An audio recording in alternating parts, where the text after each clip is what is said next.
Thank you. That was wonderful. It's amazing how God just puts it all together, doesn't he? And I'm so grateful for that. I just often think about that. Where did I put my glasses now? They're in there? I think they are. They're not?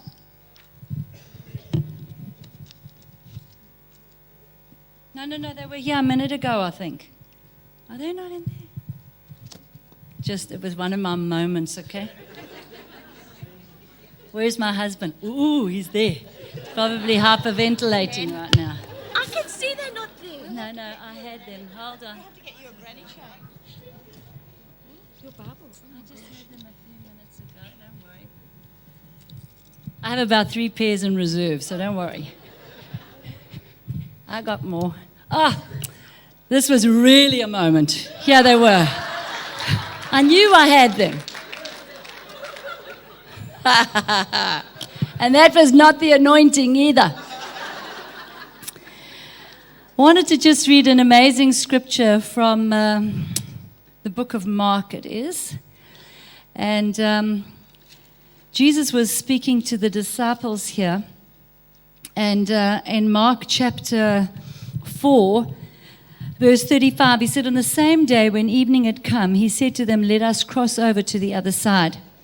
And when they left the multitude, they took him along in the boat as he was, and the other little boats were also with him. And a great windstorm arose, and the waves beat into the boat so that it was already filling. But he was in the stern, asleep on a pillow. And they awoke him and said to him, Teacher, do you not care that we are perishing?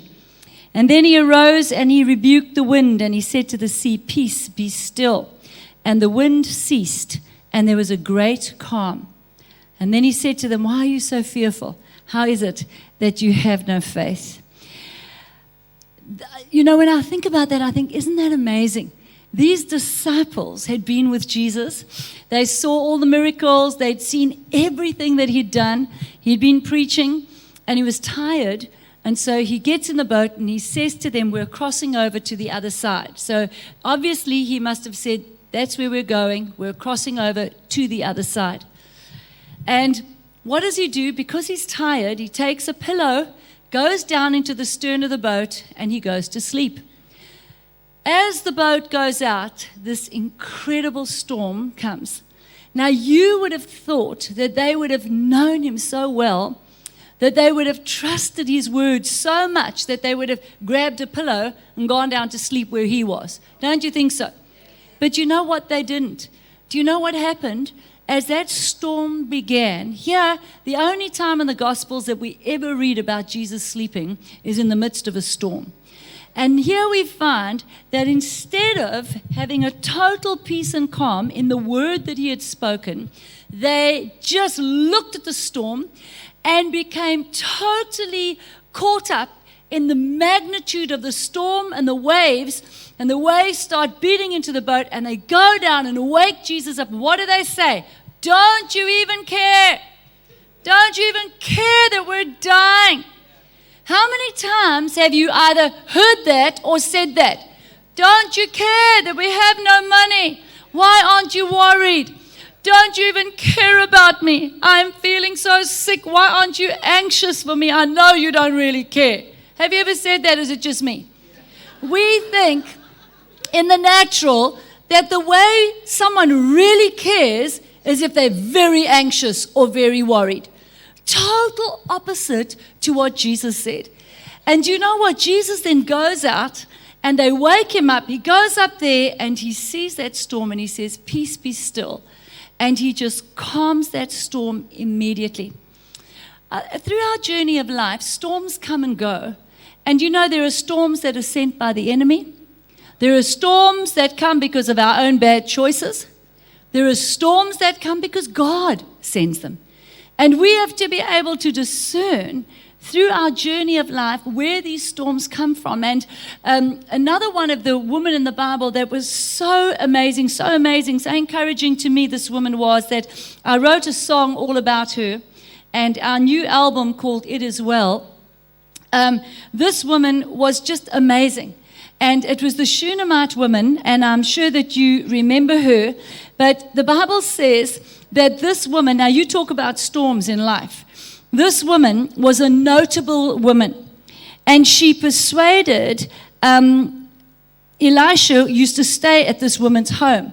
She was a notable woman. She was a woman of God. She was a woman who knew God.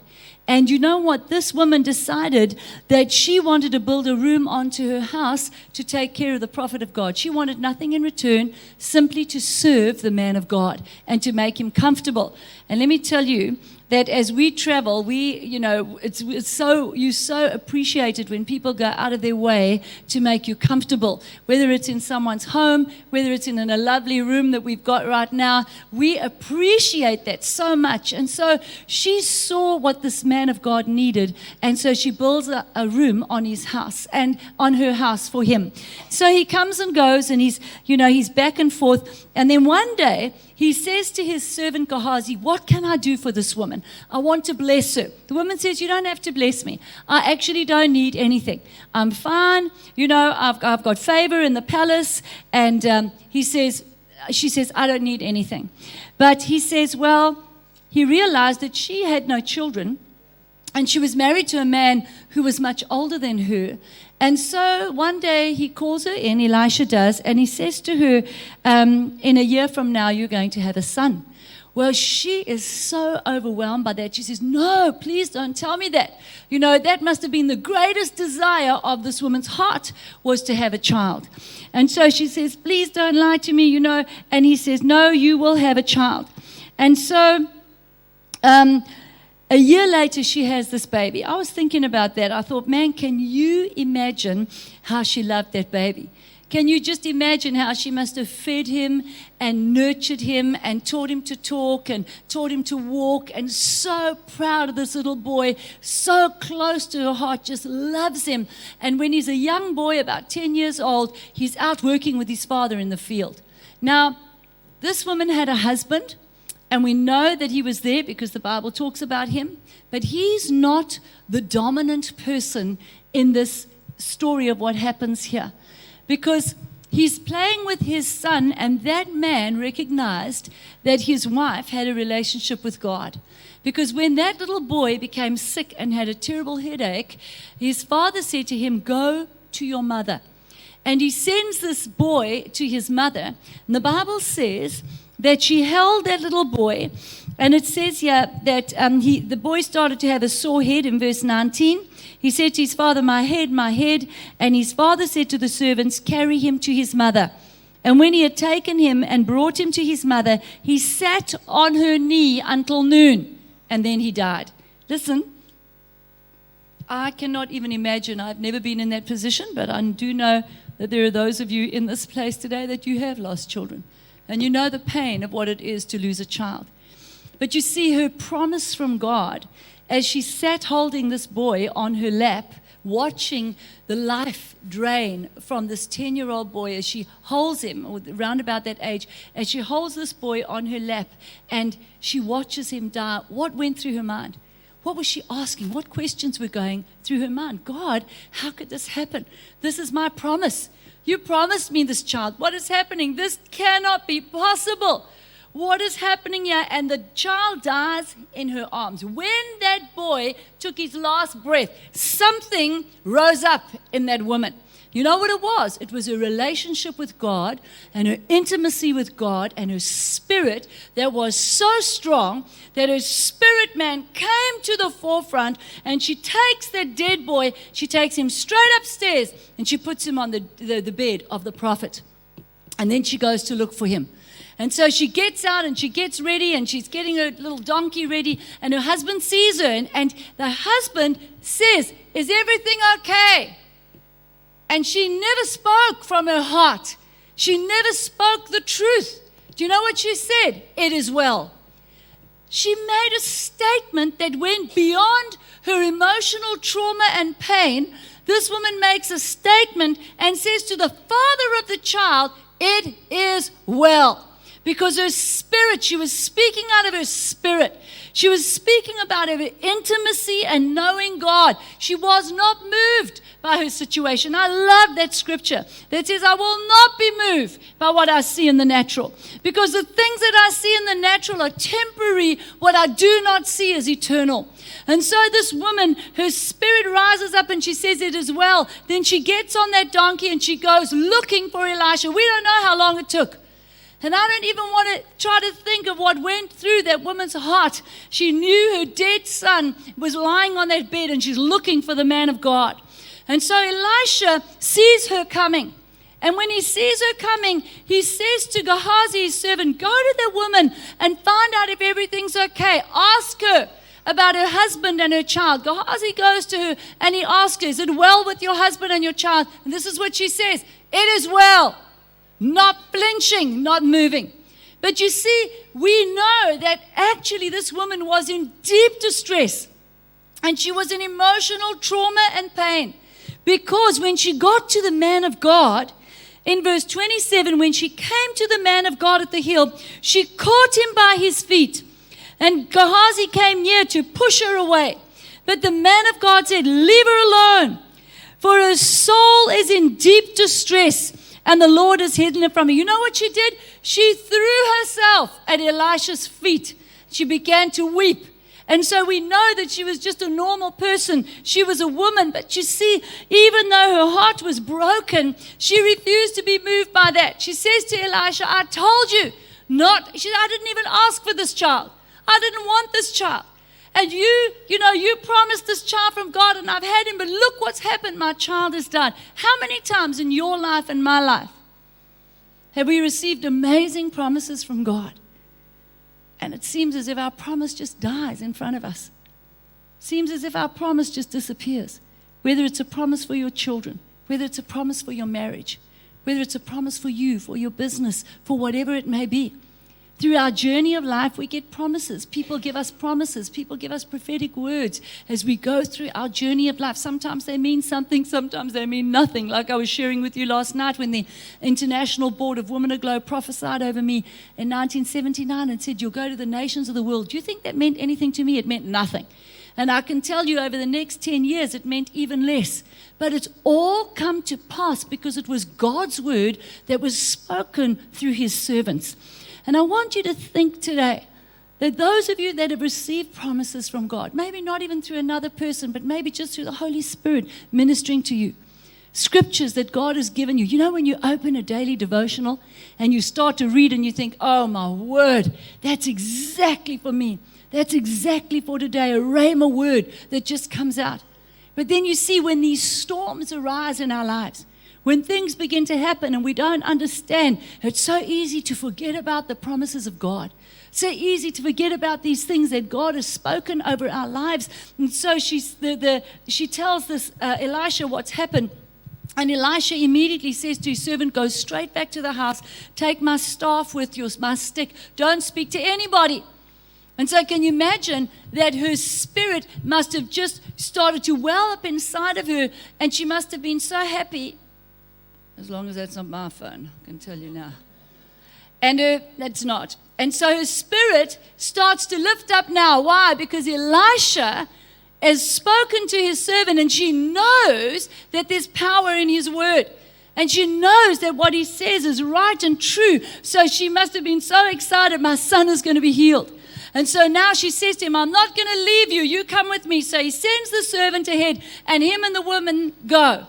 And can you imagine her little heart, how excited she must have been? I know when I get there, my son's going to be there. He's going to be at the door. He's going to be waiting for me. Where is he? So now she's watching. Is he coming? Where is he going to be? And the closer she gets to the house, she doesn't see him. She gets to the house, nothing, maybe her heart starts to sink a little bit and sink. And when she gets in there, the servant says, the boy still sleeps. He's still dead. Nothing has happened. I can't imagine how that woman must have felt again. Just her heart dropping, sinking down. But Elisha goes up and he prays for the boy. And he comes down and the boy's still not healed. And he goes up again and he comes. We don't know how many times he went up and down. And I can't even begin to imagine that woman, how her heart must have, 1 minute up, 1 minute down, 1 minute. Aren't we like that? We're like that through our journey of life. Things happen and we get so excited, and then something else happens and we get so discouraged, and we get a promise and then we hold on to it and it doesn't happen straight away. But you know, there was something incredible about this woman. She would not let go. She never let go. And do you know what? Her son was raised from the dead. And I want to say something to you today, that maybe your physical child was not raised from the dead. And I want to say to you today, and I said last night, that there are things through our journey of life that we don't understand. I remember a few years ago, my 53-year-old sister, beautiful mother of 4, just the day after Christmas, they diagnosed her with acute myeloid leukemia, and within 10 days, she was dead. And I remember standing at her bedside. We had thousands of people praying all over the world. In fact, that night, our church began to pray and intercede for her, and she died that very night in the hospital. And I remember standing at her bed, and I thought, I don't understand this. We've had people, surely in the whole entire world, one person should have had enough faith if it was dependent on that. And let me tell you that I stood there and I was just that close to saying, this can't be real. Walking away, disappointed with God. But you know what? I made a choice there and then. I said, Lord, I'm going to trust you anyway. Even though I don't understand how this has happened or why it's happened, I choose to trust you in the midst of this storm in my life. I'm going to trust you. I love you, even though I don't understand what's happening. And I want to tell you something today, that the only reason we can do these things today is because of the Holy Spirit. And Jesus said something. We don't have Jesus in the physical. Do you know that those disciples in the boat, they had Jesus, the physical man, in that boat with them? We don't have Jesus the physical, but we have the Holy Spirit. And Jesus said, I have to go so that the Comforter can come. And the Holy Spirit, the Comforter, lives inside of us. And the Bible says, if the same Spirit that raised Jesus from the dead dwells in you, He will quicken your mortal body. That's why we can stand here today.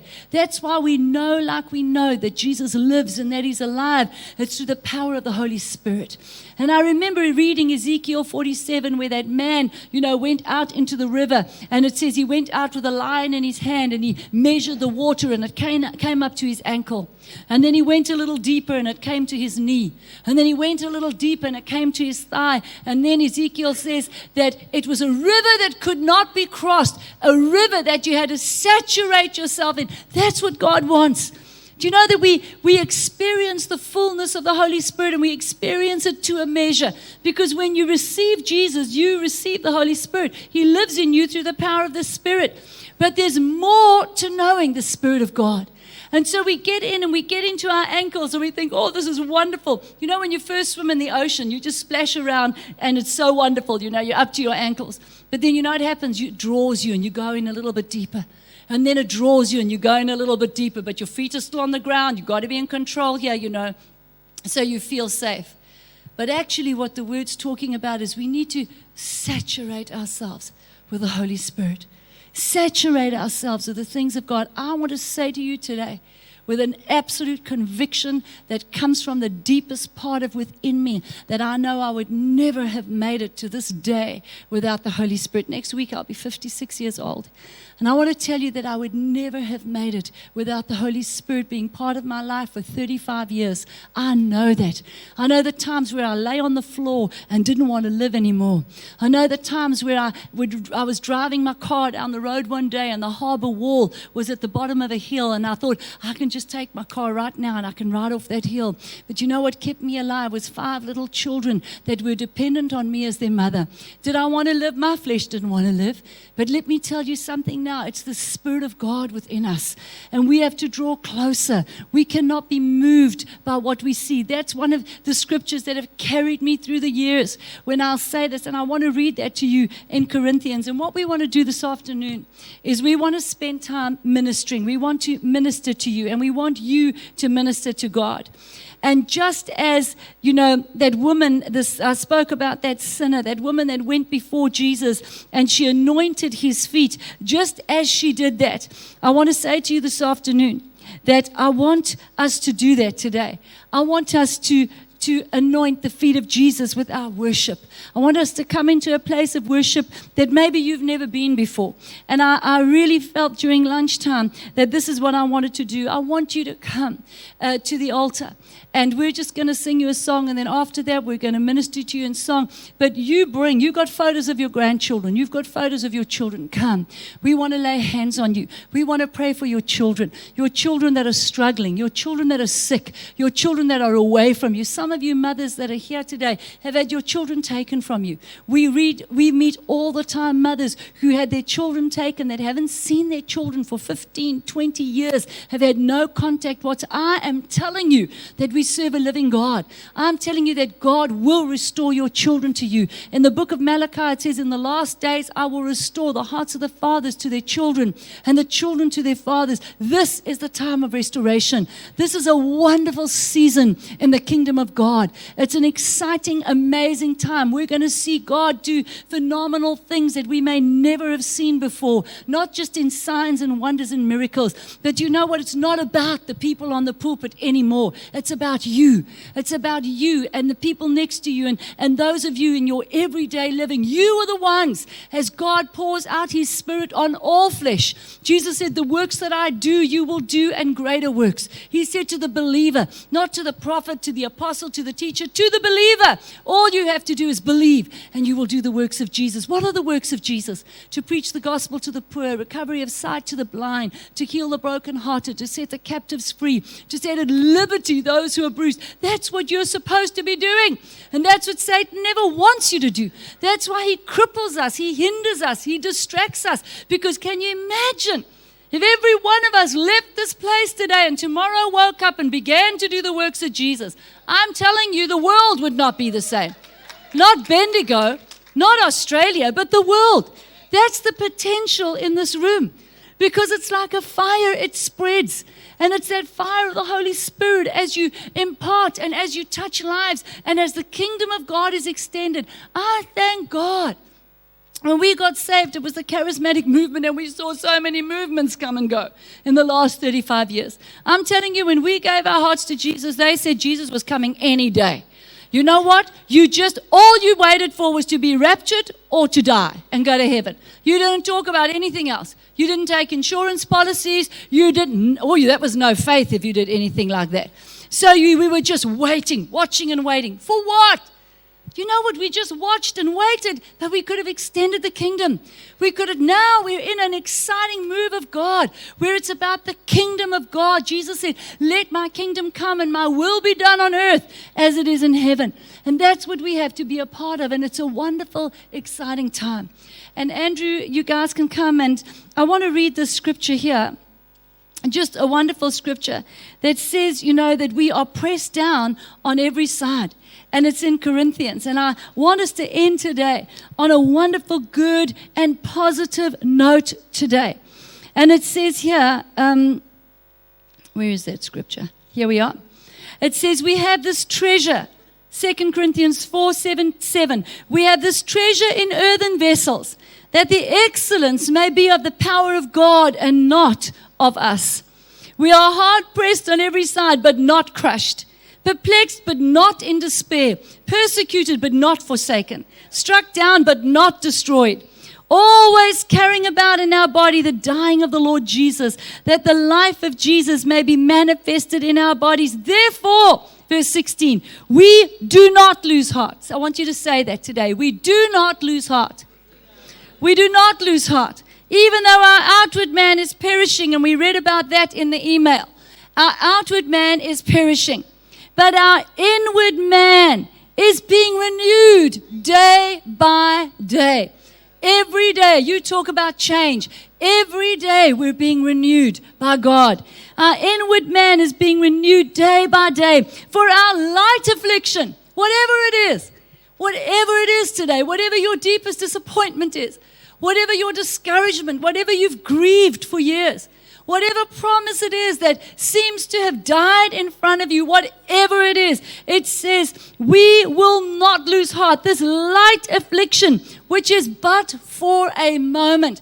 One of the greatest scriptures that have been a comfort to me is, this too shall pass. I love that scripture. When the storms are raging around me, I always say, this too shall pass. You know why? Because seasons come and seasons go, and things change. And so it says, yeah, our outward man is perishing, yet our inward man is being renewed day by day. For our light affliction, which is but for a moment, is working for us a far more exceeding and eternal weight of glory, while we do not look at the things which are seen, but at the things which are not seen. For the things which are seen are temporary, but the things which are not seen are eternal. The things that are not seen. I want you to say this afternoon. I will not be moved by what I see in the natural. Because this is temporary. I am fixing my eyes on eternal things. And we're going to leave here this weekend knowing that no matter what the storm, no matter what the challenge, God is faithful and true. And we're going to leave here, we're going to sing a song that I absolutely love this song. It says, how can I keep from singing your praise? And we want to thank you for that, Father. Okay.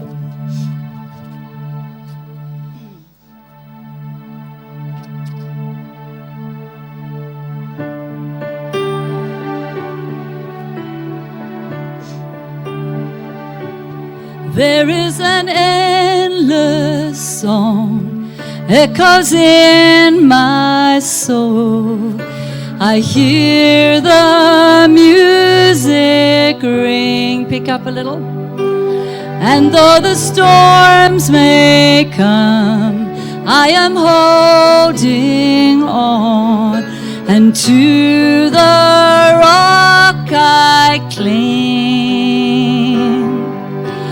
How can I keep from singing your praise? How can I ever say enough? How amazing is your love? How can I keep from shouting your name? I know I am loved by the King, and it makes my heart want to sing.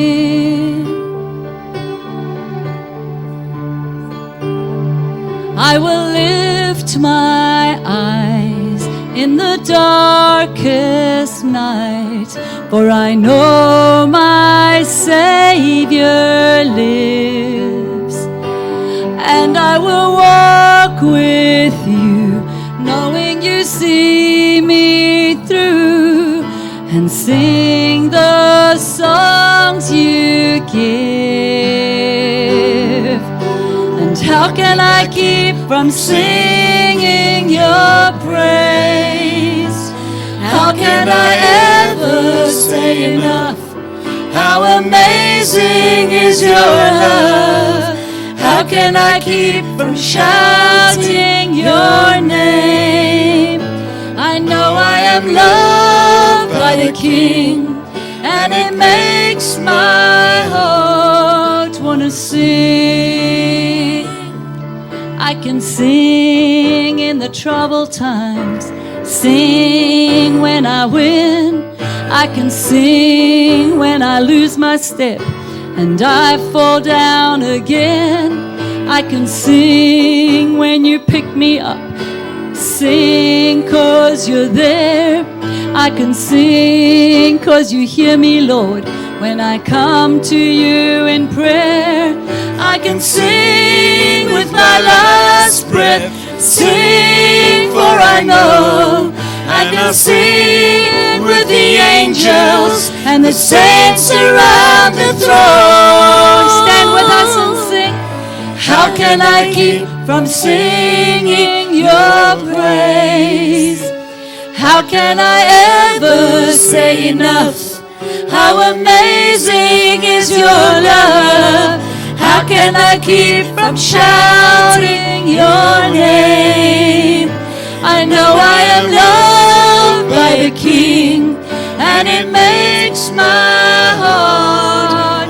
How can I keep from singing your praise? How can I ever say enough? How amazing is your love? How can I keep from shouting your name? I know I am makes my heart. I am loved by the King, and it makes my heart. I am loved by the King, and it makes my heart want to sing. Precious Jesus. Come, Holy Spirit. Breathe upon us, breath of God. Lord, we just want to do what that woman did as she came and she sat at your feet. And as she wept over your feet and anointed your feet, Lord Jesus, you've done so much for us. You've done so much. We could never even sit down and begin to name the things. You've done so much. But right now, we want to minister to you, Lord Jesus. We want to offer you praise. We want to worship you. We want to anoint your feet like those women did. Give us a revelation of what it is, what it means to minister to you, Lord. And we want to do that this afternoon. Thank you for what you've done today and last night. Thank you for lives that have been touched and changed and that will never be the same again. I thank you for the miracles, for those that go home, that they're going to see miracle after miracle in their families, their children, their marriages, in their brokenness, Lord, that they will know that you hold their heart in the palm of your hands, and that these hearts that have bled for years, that the bleeding will stop and the life and the healing will come again. And every woman in this place, Father, will fulfill your purpose. Your word says before they were formed, in the womb of their mother, you knew them. And you planned out their life before they began to breathe. And Lord, I speak that over every one of them today, that your will be done. Even as Jesus prayed in the Garden of Gethsemane, not my will, but let your will be done. We're open to change. Change us, Lord. Change us, Father. Move us to that next place. And Lord, we want your will in our lives, even if it's unfamiliar territory, even if we don't feel comfortable. Have your way in our lives, Lord. We want more of you. We hunger for more of you. Use us, Lord. Use every woman, every person in this place in their everyday lives from tomorrow when they wake up. Let them begin to see the supernatural and have a confidence that comes from knowing who they are, that their identity is in you, that they're beautiful because you're beautiful. Father, I pray for such an impartation of that over every person's life, that those that came in broken, those that carried weights and burdens, we're so grateful that your word says, come to me, all who labor and are heavy laden, and I will give you rest. Cast your cares upon me, for my yoke is easy and my burden is light. We have cast our cares. We have thrown them upon you today. We refuse to leave here with those burdens and those weights. And I want to thank you, Father. I want you just to lift your hands, begin to praise him. I just see chains being broken. One lady came to me at lunchtime. She said, I just saw a woman with these cloaks on, and I saw the Lord just going around taking off the old cloak of shame and putting on a robe of righteousness. And I want to tell you that you're covered with the robes of righteousness this afternoon. And Father, we praise you. We give you praise. My chains are gone. I've been set free. My God, my Savior has ransomed me, and like a flood, His mercy reigns, unending love, amazing grace. My chains are gone, I've been set free. My God, my Savior has ransomed me, and like a flood, His mercy reigns, unending love, amazing grace, amazing grace, how sweet the sound that saved a wretch like me. I once was lost, but now I'm found. Was blind, but now I see. grace. 'Twas grace that taught my heart to fear, and grace my fears relieved. How precious did that grace appear, the hour I first believed. my chains are gone. I've been set free. My God, my Savior has ransomed me. And like a flood, His mercy reigns. Unending love, amazing grace. The Lord has promised good to me. The Lord has promised good to me. His word my hope secures. He will my shield and portion be, as long as life endures. My chains are gone. Precious Jesus. I've been set free. My God, my Savior has ransomed me. And like a flood, His mercy reigns. Unending love, amazing grace. My chains are gone. I've been set free. My God, my Savior has ransomed me. And like a flood, His mercy reigns. Unending love, amazing grace. Father, we give you honor. I just feel led to pray for mothers this afternoon. In fact, I'm just going to ask you right where you are. You've got a photograph of your child on you. I want you just to lift it up right now. Take them out. We're going to pray for God. We're going to believe for these children. We're going to speak life. We're going to say this afternoon, it is well. We're going to look at our children and say, it is well. We're going to look at our marriages and say, it is well.